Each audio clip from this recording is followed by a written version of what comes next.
Thank you, Madam Speaker. In closing. And I thank all the speakers who have participated in this very important debate today. And I want to highlight a couple of the facts. And I listened with quite a lot of interest, I think, as the leader, as the Chief Minister, and of course the members for Barkly and our other members listened as well. And the member for Barkly is quite right. The Leader of the Opposition was out there trying to rewrite some history. And but I do thank the Leader of the Opposition for her support in this bill. This is a very, very important reform that's been a long time coming. But I note for the entire input from the Leader of the Opposition, she only spoke for a minute or so on the tax reforms, actually, and spent the rest of the time talking about all sorts of other things that were not particularly related.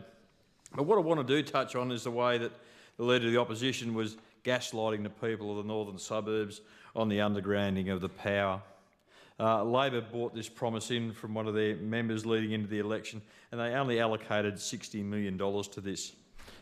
And as the Chief Minister has said, that would only do a very, very small portion. My understanding from the people at Power and Water Corporation would have only been a small part along Bagot Road. The promise that was made to those people out in the northern suburbs is they were not going to see power lines outside their house. That's a load of absolute garbage. Unfortunately, that was never going to happen. And the fact that the Leader of the Opposition says that we were planning this before the election is just untrue.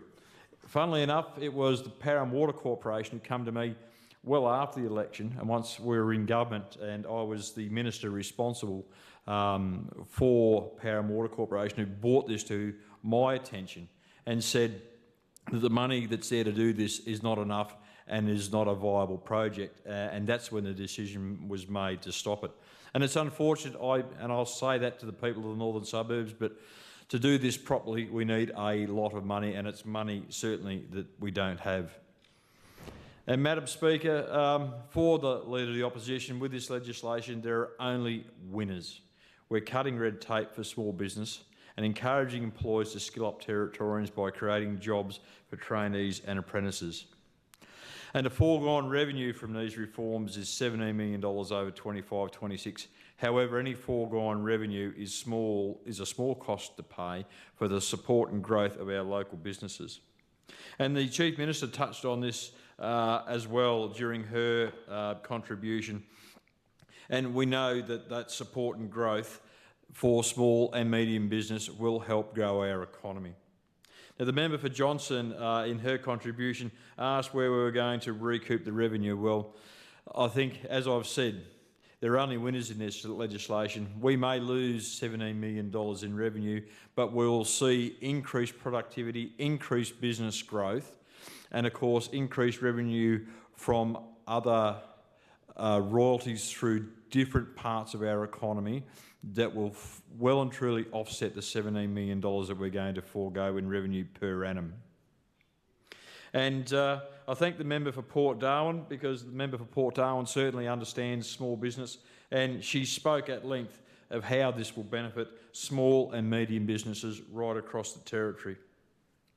And the member for Karama, I don't like tax either, but tax is a bit of a necessary evil, and we need that revenue to come and to be able to provide those all-important things that we need here in the Territory. It goes towards our social services, those nice-to-do things and those pieces that help our community. Yes. I hate to say it, but I like tax now, unlike the member for Karama. I never used to like it, but I do like tax now.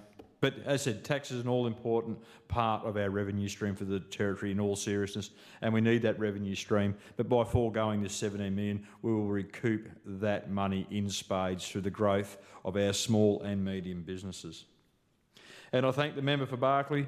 Yes, the Leader of the Opposition was trying to rewrite history. I listened quite incredulously to some of the things that the Leader of the Opposition was saying, because those things were within her power as a member of the previous cabinet, and my understanding is that the Leader of the Opposition also sat in budget cabinet at some stage, so there was the ability there to address these issues. And the one thing that we do know is that in 8 years, the previous government took our debt from 2 billion to 11.6. And that's the work that we have to do now as a government to turn that around. But again, I thank all the members for their contribution. And these measures will come into effect from 1 July 2025 and will benefit business with wages between 1.5 million and 2.5 million who will now be exempt from payroll tax. Businesses with wages between 2.5 and 7.5 will now see also a reduced payroll tax. Businesses that employ apprentices and trainees, as wages paid to these employees will now be exempt from payroll, and apprentices and trainees, as these reforms will encourage more businesses to take on new staff under apprenticeship and traineeship programs. And we all know that we suffer a deficit of tradies here in the Territory, and this is one way that we can make that move towards growing our own tradespeople in the Territory. I'm pleased to note that these changes will result in the Territory having the most generous tax-free threshold and annual deduction in the country, sending a clear signal that this government is committed to supporting local businesses and attracting new employers into the Territory. These changes will save small and medium businesses thousands of dollars per year, many of which are locally based, who employ local workers, and they are the people who then invest into our communities. Madam Speaker, this bill delivers on government's election commitment to reform payroll tax as part of our plan to support Northern Territory businesses and workers. Madam Speaker, I now move that the bill be read a third time. The question is that the bill be now read a third time. No? Okay, so it's that the bill be read a second time. Okay, maybe you Sorry, could Madam just Speaker. restate that the second Yes.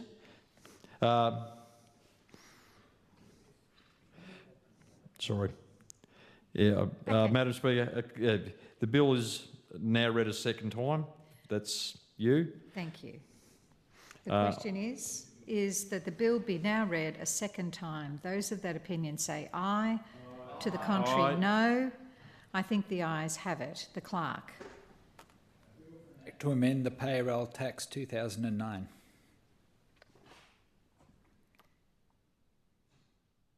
Minister?